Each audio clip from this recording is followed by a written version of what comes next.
29 আগস্টের ঘটনার বিচার না হলে অনেকেই আমরা যদি বেঁচে থাকি রাস্তায় অপমানিত হবেন, অপদস্থ হবেন এবং ভবিষ্যতে তাদের গলায় গামছা আমরা পরাবো।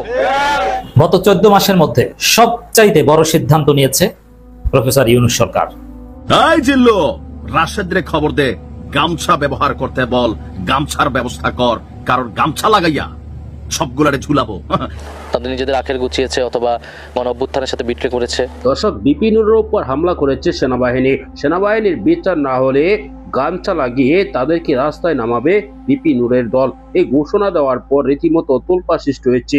অবশেষে একই সিদ্ধান্ত নিয়েছে অন্তর্বর্তীকালীন সরকার। 14 মাস পর যে সিদ্ধান্তে তোলপাড় করে দিয়েছে সারা বাংলাদেশ জুড়ে। আপনাদেরকে দেখাবো, তারা পাশাপাশি দেখতে পারবেন যে ক্যান্টনমেন্টে গিয়ে সেজদা দিয়েছে বিএনপি জামাতের নেতা কর্মীরা। এ নিয়ে বিস্ফোরক মন্তব্য করেছেন নাহিদ ইসলাম। দর্শক, বিস্তারিত তথ্য থাকছে ভিডিওতে, অবশ্যই ধৈর্য সহকারে ভিডিওটি শেষ পর্যন্ত দেখবেন। চ্যানেলে নতুন হলে সাবস্ক্রাইব করে রাখবেন। ভিডিওতে একটি লাইক দিয়ে পুরো ভিডিওটি দেখতে থাকুন। গত 14 মাসের মধ্যে সবচাইতে বড় সিদ্ধান্ত নিয়েছে প্রফেসর ইউনূস সরকার। দর্শক, সরকারের ক্ষমতা প্রলম্বিত হওয়ার স্পষ্ট আলামত আমরা দেখতে পাচ্ছি। হঠাৎ করে এই সরকার এসেছে, ঐকমত্য কমিশন, সংস্কার কমিশন, বিডিআর বিদ্রোহের বা বিডিআর হত্যাকাণ্ড বা সেনা হত্যাকাণ্ডের পিলখানা ট্র্যাজেডির তদন্ত কমিশন, অনেক কিছুই আমরা দেখেছি। বড় বড় অনেক সিদ্ধান্ত, হাসিনার বিচার ট্রাইব্যুনাল, আওয়ামী লীগ নিষিদ্ধ, অনেক কিছু আছে, বড় বড় অনেক সিদ্ধান্ত আছে। ডাকসু ইলেকশন, এটা পুরো বাংলাদেশের জন্য গত 14 মাসের মধ্যে অন্যতম শ্রেষ্ঠ সিদ্ধান্ত। সব ঠিক।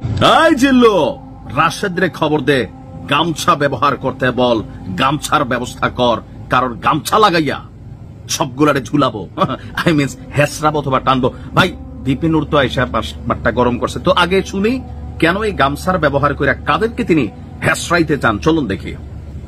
সুতরাং এই 29 আগস্টের ঘটনার বিচার না হলে অনেকেই আমরা যদি বেঁচে থাকি রাস্তায় অপমানিত হবেন, অপদস্থ হবেন এবং ভবিষ্যতে তাদের গলায় গামছা আমরা পরাবো। খুবই চাঞ্চল্যকর আরো কিছু তথ্য আছে। বিপিনুর আজকে যে বক্তব্য দিয়েছেন, সেই বক্তব্যে একটা জিনিস কি তিনি ঘুরে পেঁচিয়ে বললেন যে শেখ হাসিনার আমলে আমরা ভালো ছিলাম, আই মিনস হচ্ছে বিপিনুরেরা ভালো ছিল।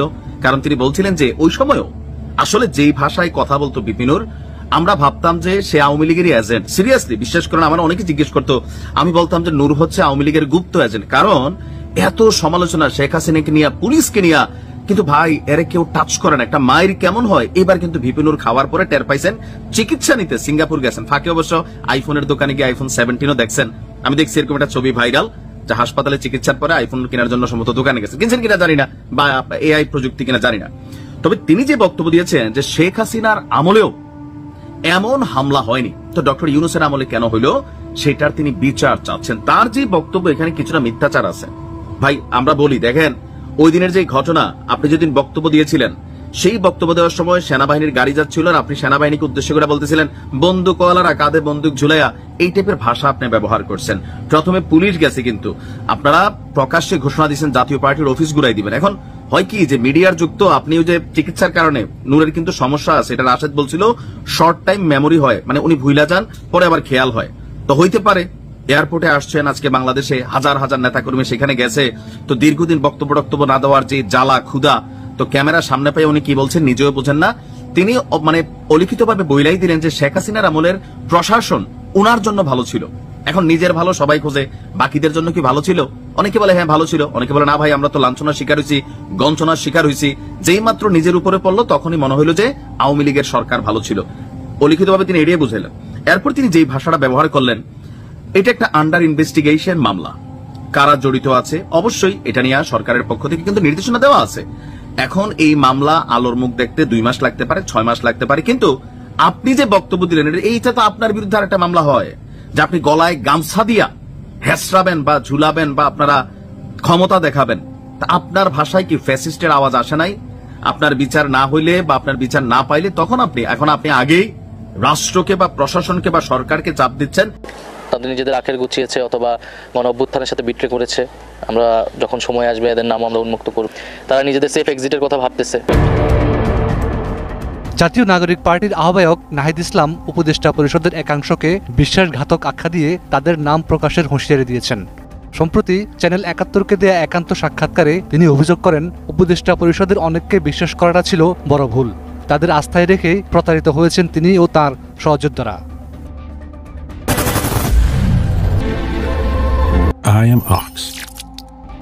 নাহিদ বলেন, কিছু উপদেষ্টা আমাদের আস্থার প্রতিদান দেননি, তাদের কারণেই বড় ধরনের ক্ষতি হয়েছে। খুব শিগগিরই আমি তাদের নাম প্রকাশ করব।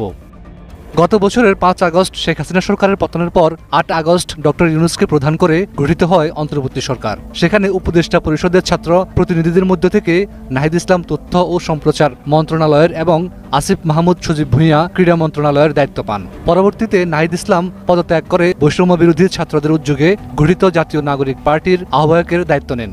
বর্তমানে সেই দায়িত্ব তিনি সামলাচ্ছেন।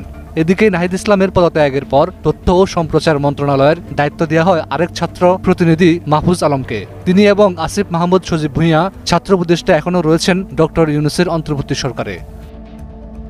ছাত্রদের উপদেষ্টা করা ভুল ছিল কিনা এমন প্রশ্নের জবাবে নাহিদ বলেন, ছাত্ররা উপদেষ্টা না হলে সরকার ৩ মাসও টিকত না। তবে একই সঙ্গে তিনি স্বীকার করেন, কয়েকজন উপদেষ্টাকে ভরসা করা ছিল তাদের সবচেয়ে বড় ভুল।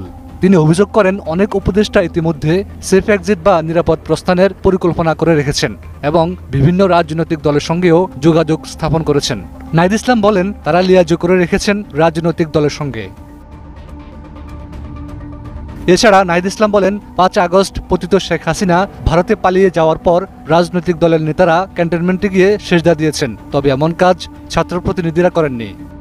দর্শক, রাজনৈতিক দলগুলা তারা নিজের স্বার্থ ছাড়া আর কিছুই বোঝে না। দর্শক, ইতিমধ্যেই নাহিদ ইসলামের বক্তব্য কিন্তু এরকমই ইঙ্গিত পাওয়া গিয়েছে। দর্শক, তারা কয়েকজন উপদেষ্টা বসিয়েছিলেন তাদের নিজের আখের গোছানোর জন্য, কিন্তু এবার তারা পল্টি নিয়েছে। তারা ন্যায়ের পক্ষে কাজ করছে বিদায় তাদের পক্ষ নিচ্ছে না, সেই জন্যই উপদেষ্টাদের বয়ান বলে ভুল হয়েছে বলে মন্তব্য করেছেন নাহিদ ইসলাম।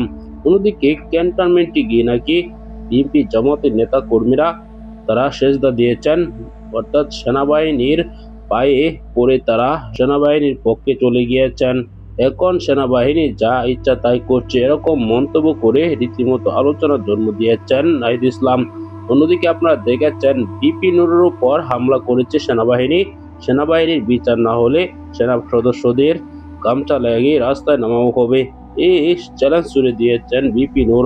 দর্শকের ঘটনার পরেও তোলপাড় সৃষ্টি হয়েছে, কেন তিনি এরকম চ্যালেঞ্জ ছুড়বেন? তাহলে কি তিনিও ফ্যাসিস্টের মতো আচরণ করছেন? বর্তমান সময়ে এসে এই ঘটনা কেউ মেনে নেবে না। দর্শক, আপনারা এই ভিডিওটি দেখেছেন, এই সকল তথ্য নিয়ে আপনার কি মতামত কমেন্টে জানাবেন। আসসালামু আলাইকুম।